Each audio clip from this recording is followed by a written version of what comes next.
hiring new people? Yes, we are hiring new people.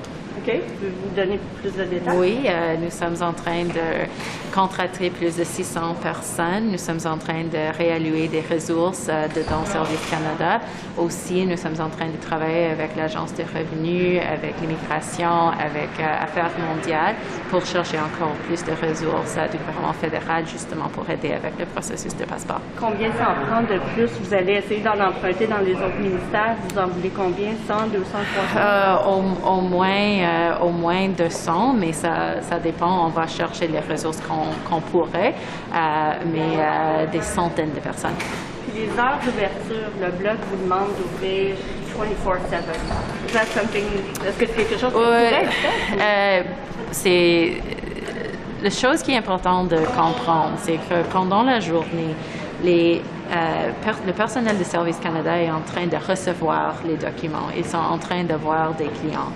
Quand ils ferment le bureau n'est pas fermé. Ils sont maintenant en train de processer les passeports. Alors, ils doivent faire toutes les vérifications des documents, de l'intégrité de citoyenneté et imprimer les passeports aussi. Alors, les gens sont en train de travailler 12, 14, 16 heures chaque jour déjà. Et ils ont besoin de ce temps pour justement processer et imprimer les passeports. C'est pas possible d'avoir un espèce de kiosque avant où on traite des données préliminaires, ensuite on les achemine au bureau? C'est ce qu'ils font. Tout ce qu'ils font maintenant, c'est le kiosque de vraiment traiter les documents. Mais quand même, le passeport, c'est un document sécuritaire. C'est une question d'intégrité du document canadien qui représente la citoyenneté canadienne. Mais nous sommes en train de voir chaque solution possible pour justement Prime Minister, are you worried about the level of threats that are facing MPs if they now have to carry panic buttons? Listen, we know, unfortunately, that there is a significant amount of anger and frustration out there. Government-directed officials. We need to make sure that anyone who steps up to serve their community at any level of politics is safe, and that's what we're taking very seriously. It's my understanding that the numbers yesterday announced at Trenton were moved a bit from one budget year to another, and we're just trying to get the clarification of which budget year this funding. Well, first of all, if we could just back up and emphasize that yesterday our government announced the largest investment in NORAD modernization and continental defense in 4 decades. And that is $4.9 billion over 6 years, and over 20 years, almost $40 billion. So this is a very large investment and unprecedented in the past 4 decades. And I think it's important for us to take a moment to recognize that our government cares deeply about continental defense, cares deeply about the protection of Canadian citizens and Arctic sovereignty, and we will do what it takes to ensure the safety and security of Canadians. On that, will we see the replacement of the Prime Minister's Airbus, the other Airbuses? I'm asking because you were at Trenton, there was one behind you. The Prime Minister is leaving tonight for Europe and Africa. When will we see a new Airbus 330 replacing the ones? We are undertaking a series of measures built on the 4 principles that were present in the statement issued by Lloyd Austin and Minister Harj Sajjan last summer. Those relate to command and control, those relate to detection, those relate to surveillance, those relate to situational awareness and research and development. So in answer to your question, there are procurements that are outlined in the plan, and we will be going forward. But in terms of aircraft, as you know, we are in the final phases of the procurement of 88 new future fighter jets, and that procurement has been going well under the auspices of PSPC. That procurement goes hand in hand with the flight air tankers to refuel them, one of which happens to be carrying the Prime Minister. So that's why my question, I'm asking because should the plane break down on the trip, there will be a natural question, are you going to when's this replacement coming? So. Well, thank you for the question. As I said, the safety and security of all Canadians, including our Prime Minister, is the top priority of our government, and we will continue to do what it takes to make sure that Canadians are protected. Maman. Qu'est-ce qui s'est passé avec le 4,9 milliards? On vous a posé la question 2 fois, vous avez dit « it's new money ». Il y avait une erreur, clairement. Excusez-moi. The new money is the almost $40 billion over 20 years. The $4.9 billion over 6 years derives from budget 2022. Ça c'est clair, ça c'est la vérité et je suis très heureuse de partager ça avec vous aujourd'hui. Mais je ne dis pas que ce n'est pas la vérité, c'est que 24 heures, ça fait presque 24 heures, là, plus que 24 heures que vous l'avez annoncé, on n'a même pas de documentation, oui. On n'a pas de documents qui détaillent les dépenses. Est-ce qu'on va l'avoir bientôt? Nous allons livrer ce document aujourd'hui et aussi nous avons livré une annonce à 10h moins quart hier et j'étais à la base de Trenton et j'ai répondu à vos questions aussi comme je suis ici aujourd'hui avec vous maintenant. Donc, merci beaucoup pour ces questions et au revoir tout le monde. Vous devez renouveler votre passeport en ce moment? Non. Alors, j'ai tout prévu de coup. Façon de parler, ça fait longtemps que c'est réglé dans mon cas. J'étais chanceux.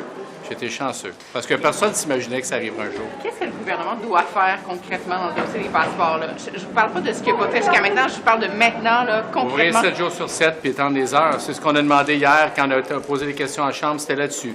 Il ne faut pas que les gens, le vendredi, disent « Bien, retournez chez vous jusqu'à lundi, on se reverra lundi ». Ça n'a aucun espèce de bon sens. Donc, il faut ouvrir les fins de semaine aussi. Il faut trouver un moyen de le faire, puis il faut étendre les heures. Il faut que ça se règle. Et puis, ça ne se réglera pas tant que tu n'élargiras pas le panier de services que tu peux offrir à la population. Puis la population ne mérite pas de payer pour l'incompétence du gouvernement. Avez-vous l'impression qu'il y a une ouverture, que le gouvernement a... On n'a pas de son image. Puis on a des fois, on a des commentaires comme hier, alors que la secrétaire parlementaire a répondu à ma question. Elle disait, bien, ça va être ouvert pour les 2 jours fériés. Finalement, ils ont envoyé un communiqué. Ils vont dire, bien là, finalement, c'est trompé. C'est comme ça. Ils sont mêlés solides. Puis là, hier, la ministre n'était pas en chambre, donc on a posé question à sa secrétaire parlementaire. Puis elle était allée dans des bureaux, pas juste des bureaux de passeport, pour trouver des solutions. Imaginez, là. C'est là qu'elle se réveille. Ça fait longtemps que ça dure, là. Mais là, c'est pire que pire. Est-ce que votre député porte un bouton pour les situations paniques qui sont les sûretés, les polices, votre bureau, votre... Non, bien, nous, on n'a pas de problème à ce niveau-là, mais c'est sûr qu'on a beaucoup de gens qui nous demandent. Et moi, j'ai des gens, tu sais, des gens que je connais, là, puis qui m'appellent, puis qui disent, écoute, c'est la panique, là.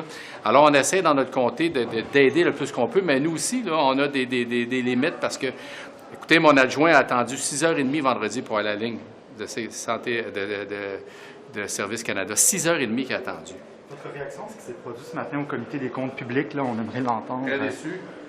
Très déçu de voir que le NPD et les libéraux ne veulent pas qu'on éclaircisse la situation du voyage qui a coûté extrêmement cher de la gouverneure générale à Dubaï, alors que la population a de la misère à joindre les 2 bouts à cause de l'inflation, entre autres. Et là, on arrive dans une situation où on se fait refuser l'idée de faire la lumière sur la situation. I recall during the election, your small SUV got spray painted or chalked up, and we're asking about panic buttons today. So just because it's a weird world out there, what do you think? Do you have a panic button? Would you? I'm not going to mention my own personal security issues, but one of the things that I didn't expect, I knew people would be angry with us. I didn't expect all the death threats. So for me, I've probably encountered about 20 death threats, which have been forwarded to the police. There have been some who have been, a few who have been convicted. But it's a worrying thing. There's a lot of angry people out there, and there's a lot of political language, including words like traitor, which are freely used, including by politicians. And if you believe someone to be a traitor or worse, one may think that they can do, that could lead to violence. And so it's something that concerns me. I worry about my staff. I'm out and about to committees and events back home, and my staff are always in the same spot, so we've had to take security measures there. I know MPs have taken security measures at their house, but I don't think this is something well, I should say, speak for myself. It's not something that I expected. Expected to have debate. I expected people to be angry, but it's becoming far more common for there to be threats against politicians, and it's not just members of parliament. I had a city councillor in my city who had a brick thrown through her window in response to positions she had taken on on issues in the city. And if this is where our discourse is going, it worries me to see that discourse from the United States making its way up. And I think members of parliament, but politicians at every level of government should take their security seriously, because I've seen it firsthand. It's worrying and it's toxic out there, so it's better to be safe. A lot of the anger would not necessarily be directed at you, Chris Bittle. It's the party that you represent or the team. So it's not necessarily, as a federal politician, it's the team, but the attack is at you? Not necessarily. Well, for the most part, it's people who are angry at the Liberal Party, people who are angry at the Prime Minister, but it's usually when I take positions on issues like guns or racism or misogyny and tweet about that it's more likely that the threats come in. And so people may not be happy about the team, but they see the stances I've taken, and that's when the threats start to come. And so, for example, yesterday, I haven't received a threat on it. I tweeted out about guns, but the intensity and the vitriol and the hatred, I can't tell you how many times over the last 2 years I've been called a Nazi for just advocating for vaccines. And so, again, if someone thinks you're a Nazi, if someone thinks you're a traitor, what's the next logical step? And we've been lucky so far that it's been verbal, but I don't know how much more luck that we have. And I was concerned at the time when we heard from Michael Wernick a few years back, and a lot of people mocked Michael Wernick's dire warning. And at that time, I thought maybe we all should be paying a little bit more attention to someone who has first-hand knowledge, someone who has access to classified information. But it's become apparent that the situation is getting worse.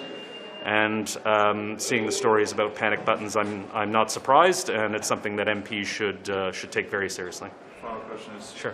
How does the team, how do Canadians take the temperature down? That's an excellent question. It's a difficult thing, because I'm going to continue to stand up for the issues that I believe in.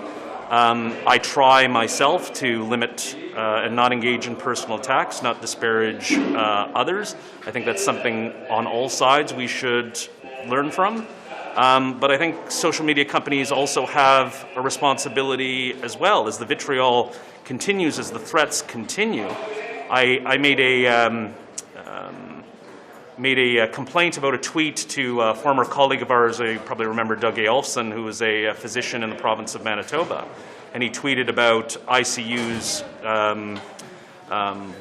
blowing up with that particular wave. Someone responded to his tweet saying that he should be hanged. I reported that tweet to Twitter.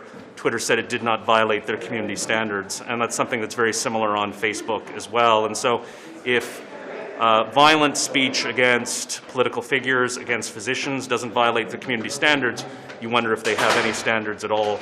And they're not going to take action, and that's a worrying thing as well. So I appreciate it. Thank you so much. Take care. Asking about panic buttons, and I look at you and I think former York Region police officer, new MP. I just thought I'd throw the question out. Do you feel the need yet for a panic button? Do you think you're hearing people talking about it? Do you think it would help? Well, I haven't spoken to anybody about it, but a panic button is a good thing to have. It's always a good thing to be safe. Is it fair to think that if you hit the button, then your former colleagues at York Region would be at the door in 15 minutes? I'm not sure. I haven't used that equipment myself, so I can't answer that question. Okay. Anyway, thanks. Thank you. Have a great day. Good to see you. Do you feel the need for a panic button? Do you think that's something that people should be getting? I'm just sure. No, it's a great question. Yeah. Honestly, I think it comes down to the member of parliament themselves. I'm 6'3" plus, 200 pounds, former martial arts instructor. But if I don't feel safe, I should be reporting that to the RCMP. I should be working with the Sergeant at Arms. And if someone doesn't feel safe in the execution of their duties, we should have a conversation about it. So whether it's a panic button or like we already all have cell phones, But I think it's always good for us to be looking at these things, and I also think it's really important for us to be asking questions about how do we deal with some of the issues in our society that are tough to deal with. Canadians are known, for being a warm people. We want the best for everyone. So, we just need to start having more conversations, how we can bring our conversations, especially our political discourse, back along those lines. And how do we take the temperature down? Because some of the teams, especially now, are quite unhappy with each other. It's the end of the session, but the public feels that sometimes, and some people feel the need to act out, it would appear. I don't know. I think if people feel that their members of parliament are listening to them, are raising the issues that are important to them, I always go by the philosophy, be tough on the ideas, but be good to the people.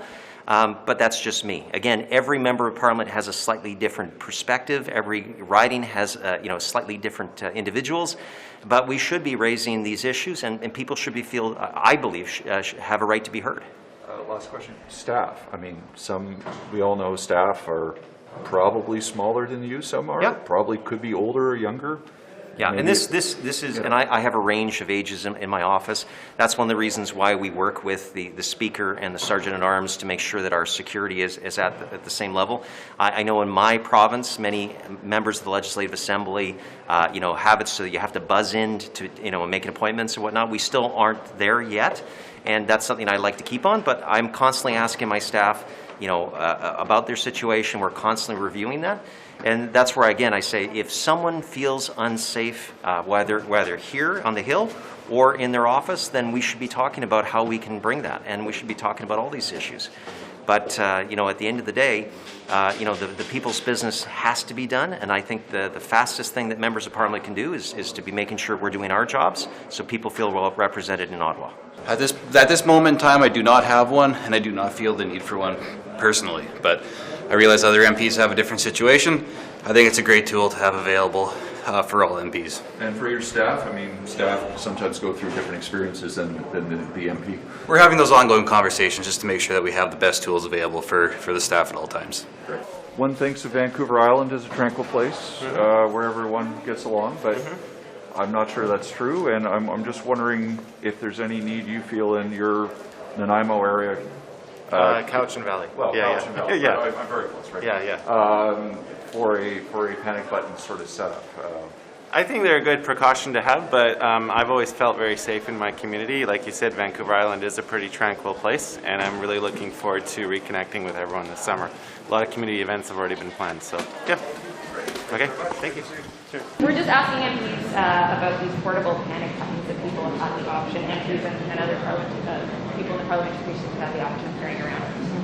Have you felt increased threats to your personal safety? Well, I have one of the buttons. I have one of the panic buttons. I got it almost the first time I heard that they were available because I do worry about my safety. And I worry about the safety of my family. I have children. I worry about the safety of my constituency and my parliamentary staff. We are living at a time where I've actually told staff members not to come to work because I'm worried about their safety. So my staff are not able to do the job that I need to do for my constituents because I'm worried about their safety. I have not had to use my panic button. I do have security at my home. We have a panic button in our office, and I carry a panic button with me as well. But as a member of parliament, as a mother, as a New Democrat in Alberta, there are serious constraints, and we see what's happened in the UK. We see what's happened to parliamentarians in other countries, and I don't think it's smart for us to wait for a situation like that to occur in Canada for us to act on the security that I think is necessary.